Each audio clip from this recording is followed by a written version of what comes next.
Rage, and I'm doing a review. The video, or the product I'm going to be reviewing, is this episode 8 figure. The reason I'm reviewing it, I don't know how well it's going to pick up, but it looks insanely cheap, and even though the 3.5-inch figures are not the main focus of collectors anymore, it's mainly the Black Series. I still like the 3 3/4 inch regular figures because that's what I grew up with. I have a whole bunch more figures, but I haven't unboxed them and I don't plan to. And the main reason that I'm going to be focusing on this one is because when episode 7 came out, the figures in the box, I haven't opened them, but they look pretty good. I mean, they're not the most amazing looking figures, but then episode 8 came out and these figures just look atrocious. I mean, I've seen better figures in the dollar store, so that's what I'm going to be reviewing. But before that, I want to give just a little rundown of some of the figures that I own. This isn't even this is maybe like 10% of them. This is just a selection I chose. So first off, this is from 1995. This is one of the first figures I ever remember getting. As you can see, I played with it a lot. It's not the joints aren't the tightest, but Kenner, at this point, had not released any new Star Wars figures for a long time, and in '95 it released a ton of new ones.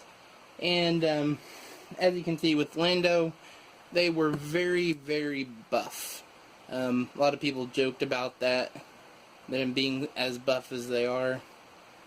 But the figures aren't too bad. You can move their arms, turn their head. Lando's head very stiff. You move their legs. Of course, these came with accessories. I don't have Luke's accessories anymore because it's over 22 years old, so I lost it around there. Lando also has a cape, but I have his cape put up. And this is from '96. Not too much difference. There's a little more detail on this one. This is a Sand Trooper.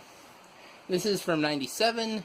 This figure is a concept for a Rebel Snow Trooper, and it also came with a little ship. As you can see, it's still pretty much the same. He has a pistol that is permanently affixed in his holster. This is a '98 Luke. As you can see, still a lot of the same. They are getting better with the faces, if it will focus. They are getting a little bit better. With episode 1 coming out, they kind of started to get even better with the figures. Here's an Obi-Wan figure. He's got a little cloak. You can take his cloak off, but his arms move. His legs don't move, but there's a lot more detail on him. And this Luke, his knees actually bend, and this is one of the first figures I had where their knees bend. His arms move, his head moves, and the accessories. He came with like a little hat that you could put on his head, which I thought was really cool at the time. Now the episode 2 figures, a lot of the Jedi ones had these lightsabers like this. They were metal. You could take the blade out and put the blade back in, and their hands were magnetic, so it looked like they were using the Force to grab it. That was cool. Something I noticed, I had these stored for several years, and a lot of the episode 2 figures, like there's really bad coloring, like the plastics yellowed on a lot of them. I think it's really bad on Obi-Wan. And these were starting to like add features to these characters. Like Padme, she would hold a gun and then she would turn like that. And a lot of them still had their bendable legs, bendable arms, stuff like that. Here's one from 2002. Those were from 2001. Not too much difference. This one's his arms pivot. You can straighten his arm out by moving it all around. Or sorry, not this figure, but his knees don't bend. But as you can see, then some of the last figures I got too. The episode 3 figures. Now these were the best figures, I think, out of the ones I had when I was a kid. They had lightsabers. A lot of them had lightsabers you could put the blade in. They were plastic lightsabers. They weren't metal anymore. I'm sorry, really sorry about the focus. But these ones had, like Anakin, you could take his hand off and replace it with a hand with a lightsaber. And if you had Obi-Wan, you could have them fight, even though it looks like they're flailing around like a crazy person. And then the figures were insanely detailed. They looked really good. The articulation was really good. They had articulation in the knees. The feet even pivoted. The hands would move. The elbows would bend. If I can get them to bend. There we go. So that's just a brief look at some of the figures that I've had. So I'm going to look at this new figure to see how it works and how the quality of it compares to a lot of the older figures. My phone actually died. I did open the figure, and there was several pieces of tape holding the figure down, which I thought was pretty weird. But one of the reasons I think these figures are so cheap, I think they have some kind of electronics in them. They have this little thing right here where if you hold the toys, the little thing will speak and it'll recognize the toy and have catchphrases from the movie. This is very similar to something they did with Episode 1, but A, Episode 1 figures were higher quality, and B, they came with like this little computer chip stand. It was a lot higher quality, and it didn't require you to wear something creepy, weird looking on your wrist. Let's see, I think this should just be an information sheet on how to use the Force Link thing.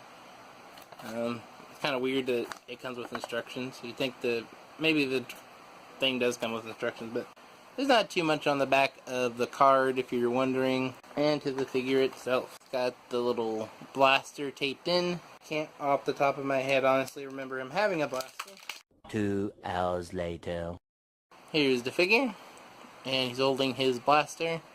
He actually has a little holster inside here. Let's see if the blaster will fit. I don't think it's going to fit. His head moves, his arm moves. His hands do not move.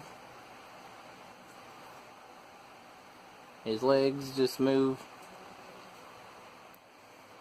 So, I mean, just looking at this figure... Oh, he's got a little Force Link thing on his foot. Overall, this figure, it's not the best. I think the Episode 2 and Episode 3 figures are better. But there's a piece of the mold around his chin. If it will focus again. Sorry, it's not wanting to focus. But that's like the only thing about it I can see that's kind of bad. It does kind of look like Benicio del Toro. So there's that. Yeah, this figure isn't too bad. It's not up to the quality from Episode 2 or 3, but I would say it's better than an Episode 1 figure. But it's one thing is really bad is the blaster. It's just like a really basic looking piece of plastic. But I mean, that is what they used to do back in around Episode 1. So again, they kind of went down in quality. They still cost like $8. And the ones from Episode 3 were like $6, and they were a lot better quality. But so there's the figure.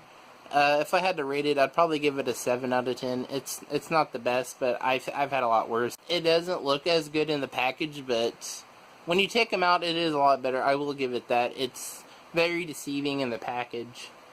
Or maybe it's just his figure, but so there's that. I still think it's weird he has a blaster. I don't remember him having any kind of blaster in the movie. If he did, he didn't use it. So there's that. Thank you guys for watching. Please rate, comment this video. If you'd like to see me do some other toy reviews, let me know. This one was super cheap. This was $3 on Amazon. It was a add-on item that you had to buy $25 of merchandise and then pay $3 to get this one. You couldn't just buy it by itself.